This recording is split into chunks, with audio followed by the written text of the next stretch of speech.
Hello everyone, कैसे हैं आप सभी। आई होप बहुत अच्छे होंगे और बहुत अच्छे तरीके से पढ़ाई चल रही होगी।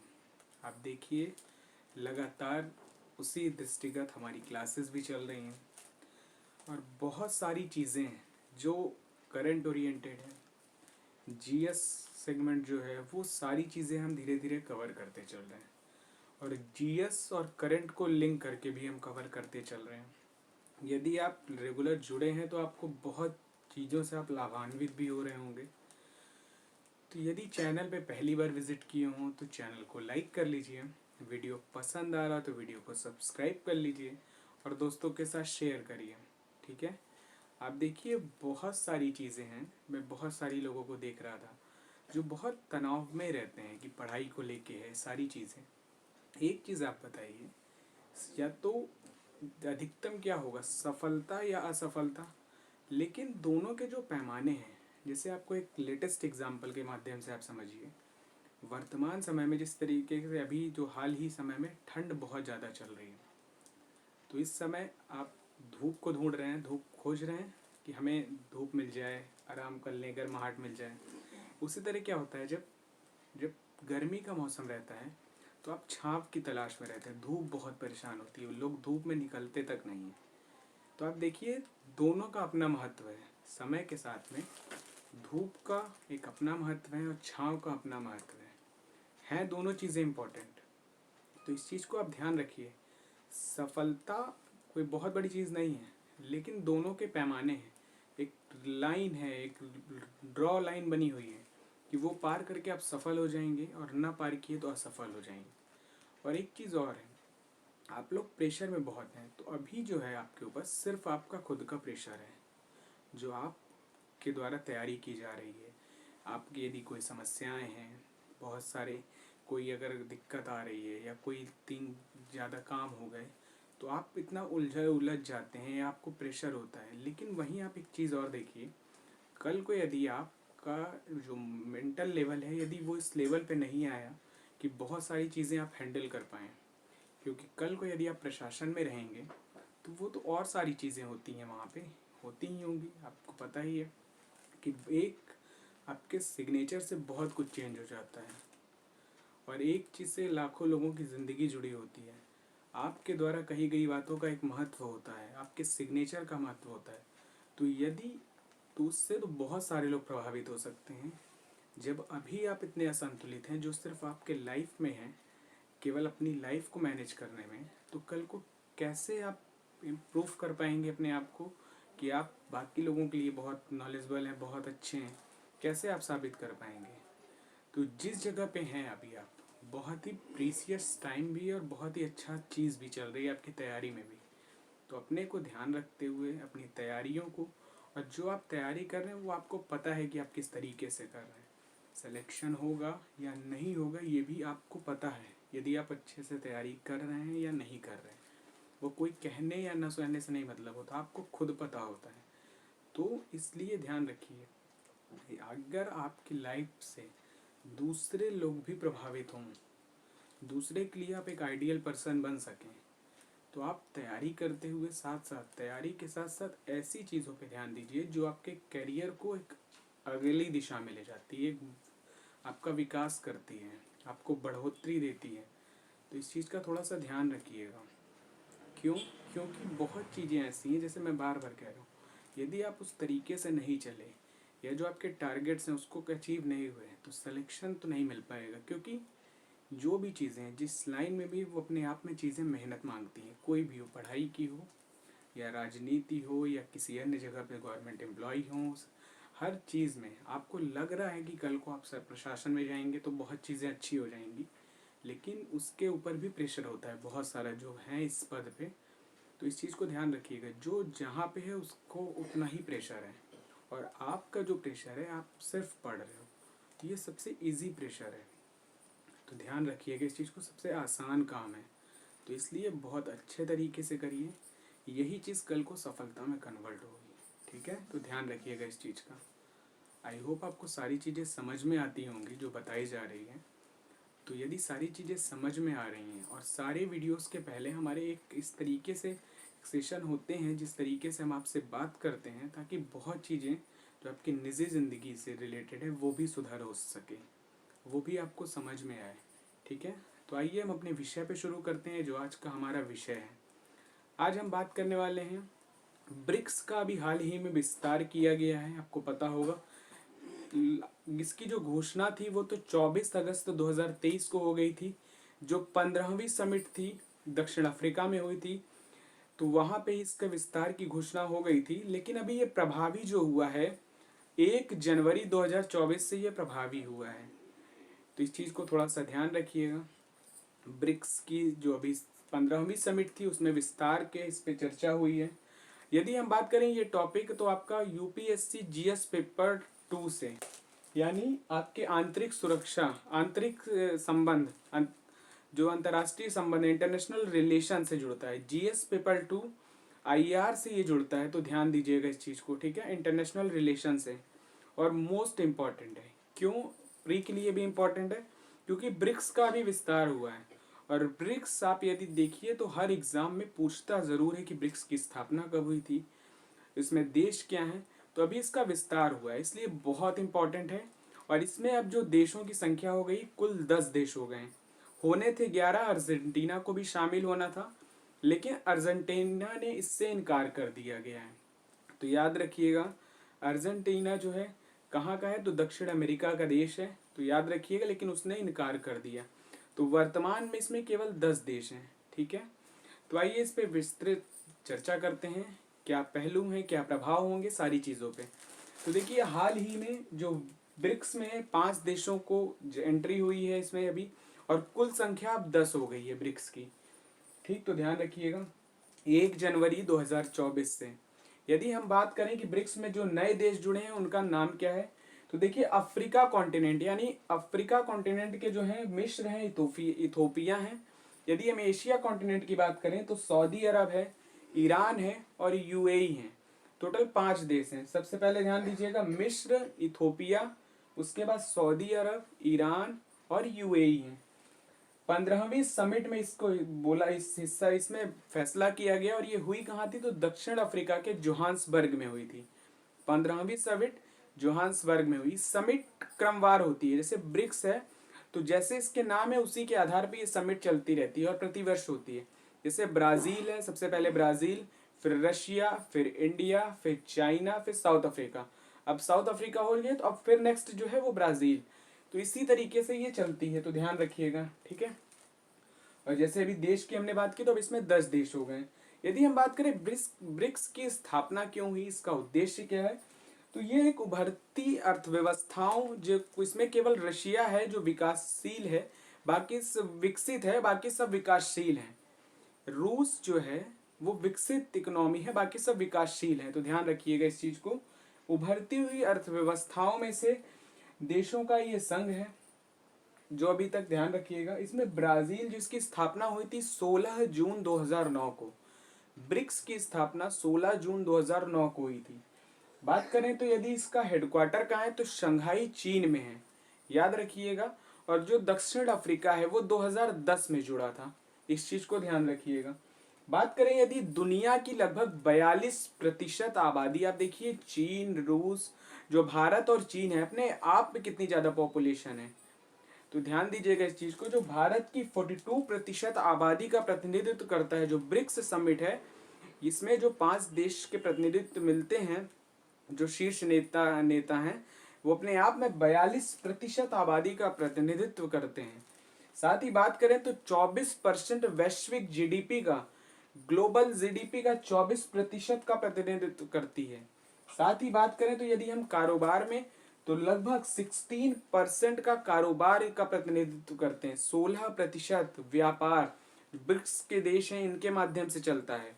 तो इस चीज को ध्यान रखिएगा, आपके मेंस में लिखने में बहुत काम आएगा। फैक्ट है, यदि आप लिख देते हैं तो बहुत अच्छा आंसर आपका प्रभावी हो जाता है।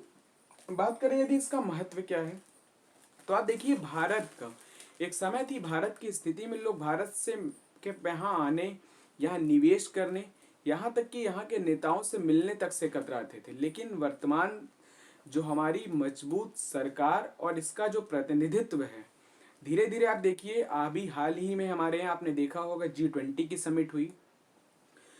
तो ये देखिए दिखाता है कहीं ना कहीं, जैसे क्वाड में भी हम आते हैं। क्वाड जो समूह है, ऑस्ट्रेलिया, जापान, जो 4 देशों का समूह है ये, ठीक। तो ऑस्ट्रेलिया है, जापान है, अमेरिका है और भारत है क्वाड में जो शामिल हैं। तो आप देखिए सारी चीज़ें ये दिखा रही हैं हम हर जगह पे प्रतिनिधित्व करते हैं। साथ ही साथ G20 की समिट भारत में हुई और इसका प्रतिनिधि जो इसको अध्यक्ष थे, भारत के प्रधानमंत्री थे। और इसी के समय में इस बार ही आपको याद रखिएगा, अफ्रीकन यूनियन को भी शामिल किया गया है। तो G20 जो है वो अब G21 के नाम से जाना जाएगा। तो अपने आप में, और साथ ही साथ जो भारत की वर्तमान की जो अर्थव्यवस्था है, भारत लगातार विकासशील से विकसित की ओर बढ़ रहा है। आज हम टॉप 5 इकोनॉमी में आते हैं, जो विश्व की टॉप 5 इकोनॉमी है, 5वीं अर्थव्यवस्था भारत की है। आने वाले समय में जिस तरीके से हम आगे बढ़ रहे हैं, हम ज़्यादा दूर नहीं कि टॉप 3 में आ जाएं। तो इस चीज़ को आप ध्यान दीजिए। लगातार भारत के जो कदम है, भारत की जो अंतर्राष्ट्रीय कूटनीति है, साथ ही साथ जो हमारी सॉफ्ट पॉलिसी है, वो सारी चीज़ें ये दिखाती हैं कि हम लगातार अपने देश के लोगों के प्रति, देश के लोगों की और देश की संप्रभुता, अखंडता और एकता के प्रति कितने प्रतिबद्ध हैं। इस चीज़ को आप ध्यान रखिएगा। साथ ही साथ यदि हम इसके महत्व की बात करें, तो हम सबसे बड़ी बात करें तो भारत और चीन के द्विपक्षीय वार्ता से दोनों देशों के जो बॉर्डर पे जो तनाव है उसको कम करा गया। इससे ये सारी चीज़ें इसीलिए होती हैं कि हम डायलॉग्स होते हैं इसमें द्विपक्षीय, उसके माध्यम से क्या होता है, जो तनाव है या जो सारी समस्याएं उत्पन्न हो रही हैं उससे निपटा जा सके, बातचीत कर सकें। किसी भी चीज़ का परिणाम किसी भी युद्ध नहीं हो सकता, ये जान लीजिए आप। कहीं पर भी द्विपक्षीय वार्ता के माध्यम से ही आप किसी भी जो युद्ध है वो किसी भी का परिणाम नहीं हो सकता। वहाँ पे केवल जान माल की नुकसान ही होता है। आप देखिए, चाहे वो इजराइल फिलिस्तीन का हो, रशिया यूक्रेन हो, या प्रथम विश्व युद्ध को आप ले लीजिए, द्वितीय विश्व युद्ध को ले लीजिए, जो स्थितियां हुई हैं अंतोगत्वा संधि और समझौते के माध्यम से ही उसका हल निकला है। चाहे आप आधुनिक भारत के इतिहास को उठा के देख लीजिए, युद्ध के बाद संधि ही परिणाम होती है। तो वर्तमान में जो हमारा उद्देश्य होता है, भारत पहले से ही पंचशील समझौते का पालन करता है और हमारा उद्देश्य है, ना हम किसी के में हस्तक्षेप करेंगे, न किसी के ऊपर हम कोई आक्रमण करेंगे। हमारा उद्देश्य ऐसा नहीं होता। बल्कि आपने देखा होगा कोविड के काल में ही भारत ने लगातार, चाहे वो ऑक्सीजन कंटेनर से लेके हो, चाहे हमारी कोवैक्सीन और कोविडशील्ड जो हमारी वैक्सीन हो, उसके लिए पूरे विश्व में जिस तरीके से भारत ने अपने कदम को बढ़ाया और लोगों की जान को बचाने के लिए जिस तरीके से लगातार प्रतिबद्ध रहा। अभी आपने देखा होगा जब रशिया और यूक्रेन वॉर चल रहा था, उसी समय जो यूक्रेन में भारत के लोग, जो भारत के बच्चे हैं, भारत के लोग यहाँ के जो वहाँ पढ़ रहे हैं, उनको लाने के लिए लगातार विदेश मंत्रालय ने वहाँ पे बात की और वहाँ से उन लोग को लाया। तो लगातार हमारी सरकार जो है वो भारत के नागरिकों के लिए लगातार प्रतिबद्ध है। भारत की संप्रभुता, एकता और अखंडता के लिए लगातार प्रयासरत है। और भारत को, केवल भारत ही नहीं, भारत को विश्व स्तर पर जिस तरीके से संस्कृति के तौर पे हमारी जो अंतर्राष्ट्रीय संबंध है, जिस तरीके से हम लगातार अपने को आगे बढ़ा रहे हैं, विकासशील से जो विकसित की ओर हम बढ़ रहे हैं, उसमें ये सारी चीज़ें बहुत ही मैटर करती हैं। तो ध्यान दीजिएगा इस चीज़ को। यदि हम अगले महत्व पर बात करें, तो भारत अपने सहयोगियों के साथ अपने नेटवर्क का विस्तार करने के लिए तथा भारत, चीन और रूस के संबंधों को मजबूत बनाने के लिए भारत लगातार अपने पड़ोसियों के साथ, चाहे वो भारत के जितने पड़ोसी हैं, हमारा उद्देश्य ये होता है कि हम अपने पड़ोसियों को लेके चलें। ये तभी पॉसिबल हो पाएगा जब हम किसी में शामिल हों और किसी गुट में शामिल हों, और उसके साथ साथ जैसे हम लगातार पश्चिमी जो देशों हैं, इनका उद्देश्य क्या है इसका बनाने का, जो पश्चिमी देश हैं लगातार हमारे ऊपर जो हावी हैं, उन पे जैसे आप देखिए लगातार अमेरिका अपने आप में हावी रहता है हर जगह पे, क्योंकि उसकी सबसे बड़ी इकोनॉमी है और बहुत ही डेवलप्ड है। तो इसलिए, लेकिन हमारा जो उद्देश्य है, हम अपने को सुरक्षित रखते हुए पश्चिमी देशों पे भी दबाव बना सके। आप देखिए जिस तरीके से जो ब्रिक्स है 24% वैश्विक जीडीपी का प्रतिनिधित्व करता है, अपने आप में बहुत बड़ी चीज है। 24% जो विश्व की जीडीपी में जो ब्रिक्स का योगदान है वो 24% है, और ये अपने आप में बहुत ही महत्वपूर्ण है। यदि हम बात करें तो यहाँ पे 42% आबादी का जो प्रतिनिधित्व करता है वो ब्रिक्स है। ठीक, तो ध्यान रखिएगा। यदि हम ओवरऑल इसमें बात करें, जो economy 30 trillion economy, 30 trillion economy BRICS की है। तो आप देखिए अपने आप में जिस तरीके से, और इनका उद्देश्य क्या है कि हम अपने जो ब्रिक्स के देश हैं उन लोगों के मध्य जिस तरीके से हमारे आपसी सामाजिक संबंध है, सांस्कृतिक संबंध है, आर्थिक संबंध है, भू राजनीतिक संबंध है, उन सभी का को अच्छे तरीके से चलाते हुए, उनका विकास करते हुए, अपने जो आसपास के क्षेत्र हैं उनको सुरक्षित करते हुए, साथ ही साथ इन देशों पर भी आपस में जो सामंजस्य बना के चलें, ताकि कोई अन्य देश हम पे कोई अटैक ना कर पाए, चाहे वो आतंकवाद हो, चाहे नक्सलवाद हो, चाहे कोई भी चीज़ें हों।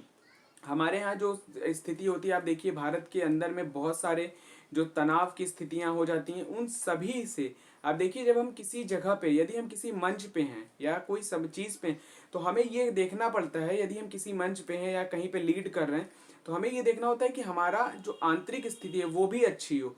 तो उसके लिए भी हमारी सरकार लगातार प्रयासरत रही है। अभी आप देखिए जो उल्फा शांति समझौते हुए हैं, वो अपने आप में कितना बढ़िया कदम है। यदि आपने उस वीडियो को नहीं देखा हो तो देखिएगा। जो 44 वर्षों पुराना विवाद था उसको सुलझाना, और जिस तरीके से लोगों में जो अविश्वसनीयता थी उसको खत्म करके और सरकार के प्रति विश्वास जताना, वो अपने आप में बहुत ही सराहनीय है। तो इस चीज को थोड़ा सा ध्यान रखिएगा। यदि बात करें, हाल में ही पीएम मोदी ने जो अंतरिक्ष प्रौद्योगिकी को बढ़ावा देने के लिए ब्रिक्स अन्वेषण संघ का प्रस्ताव रखा। ब्रिक्स में जो समिट हुई थी उसमें भारत के जो प्रधानमंत्री आदरणीय नरेंद्र मोदी जी के द्वारा क्या कहा गया है कि ब्रिक्स अन्वेषण संघ की इसकी स्थापना किया जाए। जो अंतरिक्ष का क्षेत्र है वहां पर भी हम वहां पे जो वहां के जो रिसोर्सेज हैं उनकी पता लगा सकें, उससे जो हमारा देश का जो विकास हो रहा है उसमें और तेजी बढ़ोतरी आएगी। जिस तरीके से हम डिजिटल तरीके से हम अपनी अर्थव्यवस्था को भी बढ़ा सकते हैं, अपने निर्यात को बढ़ाने को लेके, ये सारी चीज़ों पे प्रतिबद्ध रहने के लिए, साथ ही जो हमारा अंतरिक्ष का क्षेत्र है उसमें विकास करने के लिए इसको लॉन्च किया गया, इसके प्रस्ताव रखा गया, लॉन्च नहीं इसका प्रस्ताव रखा गया है। तो ध्यान दीजिएगा इसका। और साथ ही साथ सब मिलकर यदि काम करेंगे तो बहुत अच्छे तरीके से, जो काम अकेले नहीं हो सकता वो सब लोग मिल के यदि करते हैं, ब्रिक्स यदि मिल के करता है तो अपने आप में, अब देखिए 30 ट्रिलियन इकोनॉमी है इसकी, तो यदि सब लोग मिल के करेंगे तो सबको लाभ और सबका फायदा होगा। तो इस चीज का ध्यान रखिएगा। यदि हम बात करें अभी क्या ब्रिक्स ने कभी कुछ पहल हुई है इसमें जो ये बना है, तो क्या इसके बाद से लगातार इसमें कुछ कार्य हुए हैं? तो ध्यान दीजिएगा, वर्ष 2014 में न्यू डेवलपमेंट बैंक बनाया था। ब्रिक्स का अपना बैंक है, याद रखिएगा, न्यू डेवलपमेंट बैंक 2014 में बनाया था। यदि इसके साथ ही बात करें तो ब्रिक्स ने व्यापार परिवहन समन्वय के लिए जो है शुल्क समझौते, कि हम अपने यहाँ जो शुल्क समझौते हैं उस पर भी व्यवस्था करेंगे, उस पर भी समझौते करेंगे, किया है इसने, करेंगे नहीं किया है, इस चीज को थोड़ा सा ध्यान रखिएगा। साथ ही साथ यदि हम बात करें क्या इसके प्रभाव क्या होंगे, जो ब्रिक्स जो लोग जुड़े हैं इसके प्रभाव क्या होंगे। एक चीज देखिए, जब लोग ज्यादा जुड़ जाते हैं, सारी चीजें बढ़ती हैं, तो वो अपने आप में इकोनॉमी बढ़ जाती है, हमारी जो ग्रोथ रेट है वो बढ़ जाती है। हम कहीं पे जो प्रतिनिधित्व करते हैं, जब हम ज़्यादा लोगों का प्रतिनिधित्व करते हैं तो अपने आप में टॉप पे आ जाते हैं। साथ ही साथ जो अन्य देश हैं, जो पश्चिमी देश हैं, उनमें भी एक सकारात्मक, उनके में भी एक सोच जाएगी कि हम जिस तरीके से मंचों को तैयार कर रहे हैं, जिस तरीके से हम प्रतिनिधित्व कर रहे हैं, आपस में मिलके हम जिस तरीके से बात व्यवहार कर रहे हैं, चाहे वो किसी भी टॉपिक हो, जलवायु परिवर्तन को लेके हो, आतंकवाद के मुद्दे को लेके हो, किसी भी चीज़ को लेके हो, तो उसमें क्या होता है कि जब आपसी सहमति से किसी कार्य को किया जाता है तो वो निश्चित तौर पर सफल होने के चांसेस बहुत ज़्यादा बढ़ जाते हैं। और जब सफल होने के चांसेस बढ़ जाते हैं तो निश्चित तौर पर हमारा विकास जो समय लगता है वो बहुत तेजी से गति करता है। तो इस चीज़ को ध्यान रखिएगा। साथ ही साथ सामूहिक रूप से होने के साथ जनसंख्या, जीडीपी और वैश्विक व्यापार और ऊर्जा में बढ़ोतरी होगी। अगली बात करें तो पश्चिमी जो प्रदेश हैं उनमें चुनौती होगी, इसलिए चुनौतीपूर्ण है उन लोग के लिए कि जिस तरीके से भारत और भारत के साथ जो जुड़े हुए देश हैं अपने आप को सुरक्षित करने के उद्देश्य से, जो हमारी भू राजनीतिक स्थितियां हैं, सांस्कृतिक, सामाजिक और आर्थिक स्थितियों में अपने को विकास करने के लिए लगातार जिस तरीके से प्रयासरत हैं, उसमें आप देखिए जिस तरीके से हम ग्लोबल तौर पे देखिए 24% जीडीपी में जो योगदान देते हैं वो अपने आप में बहुत ही सराहनीय है। और इसके लिए सबसे बड़ी चीज़ ये है कि यदि कोई हमसे, जैसे हम किसी बड़ी चीज़ का प्रतिनिधित्व करते हैं, तो जब सामने वाला को लगता है कि ये बहुत बड़े उस पे हैं, तो वो खुद ही नरम नर्म रहता है। ऐसा नहीं है कि वो अपने अलग एटीट्यूड, जैसे अमेरिका की जो वर्तमान में स्थितियां हैं, आप देखिए जिस तरीके से उनका एटीट्यूड होता है, वो अपने आप में दिखाता है कि जिस तरीके से, और ये सारी चीज़ होने के बाद भारत लगातार जिस तरीके से मंचों पे अध्यक्षता कर रहा है, आप देखिए, साथ ही साथ जिस तरीके से हमारा अन्य प्रदर्शन है, चाहे वो हमारा खेल में आप देख लीजिए, जो हमारे मुद्दे बहुत सारी चीज़ें ऐसी हैं जिसमें हम प्रतिनिधित्व कर रहे हैं। आप देखिए इस चीज़ को, और लगातार हम विकास की ओर बढ़ रहे हैं, और विकास लगातार हमारा चल रहा है। इस चीज़ को ध्यान रखिएगा, ठीक है। और जिस तरीके से हम चल रहे हैं वो दिन दूर नहीं जिस दिन हम टॉप 3 इकोनॉमी में अपने आप को दर्ज करा लें। तो ध्यान रखिएगा इस चीज़ को, ठीक। तो ये ध्यान रखिएगा। आई होप आपको सारी चीज़ें समझ में आई होंगी। ब्रिक्स में शामिल होने के जो हमारे हमारा जो ब्रिक्स में तो हम थे शामिल, जो ये 5 देश हुए हैं, हम तो शुरू से इसमें शामिल थे। और साथ ही साथ जो ये 5 देश इसमें शामिल हुए हैं, कौन कौन से हुए हैं एक बार नाम सुन लीजिएगा। मिस्र है, इथोपिया है, सऊदी अरब है, ईरान है और यूएई है। ये शामिल होने के बाद जो ब्रिक्स की ताकत है, जिसका विस्तार होने पे वो अपने आप में बहुत बढ़ गई है। तो इस चीज़ को ध्यान रखिएगा। और इसमें अर्जेंटीना नहीं है, और एग्जाम में प्रीलिम से ये निश्चित तौर पे यदि आपको विकल्प बना के दिया तो अर्जेंटीना ऑप्शन देगा, और वहीं पे यदि आपने अर्जेंटीना को लगा दिया, जिन्होंने पहले देखा है कि 6 देश होंगे, तो वो निश्चित तौर पे आपका उत्तर गलत हो जाएगा। क्यों? क्योंकि अर्जेंटीना आप शामिल नहीं है। तो इस चीज़ को आप थोड़ा सा ध्यान रखिएगा, ठीक है। तो आई होप आपको सारी चीज़ें समझ में आई होंगी, ठीक है। यदि सारी चीज़ें समझ में आ रही हैं, और ये आपका मेंस के लिए भी बहुत प्रभावी है, तो ध्यान दीजिएगा इस चीज़ को। आप बहुत सारी चीज़ें उसमें लिख सकते हैं ब्रिक्स के बारे में। निश्चित तौर पे आपका UPSC GS paper 2 international relation से ये जुड़ता है, और वर्तमान में ये चर्चा में है, इसलिए आपके एग्ज़ाम के पॉइंट ऑफ व्यू से भी बहुत इंपॉर्टेंट है। तो आई होप आपको सारी चीज़ें समझ में आई होंगी। यदि चीज़ें समझ में आ रही हैं तो वीडियो को लाइक कर लीजिए, दोस्तों के साथ शेयर करिए, और चैनल को सब्सक्राइब कर लीजिए। चलिए फिर मुलाकात होगी अगले वीडियो में आप सबसे। तब तक के लिए बहुत बहुत शुक्रिया, आप सभी का आभार। जय हिंद, जय भारत, धन्यवाद।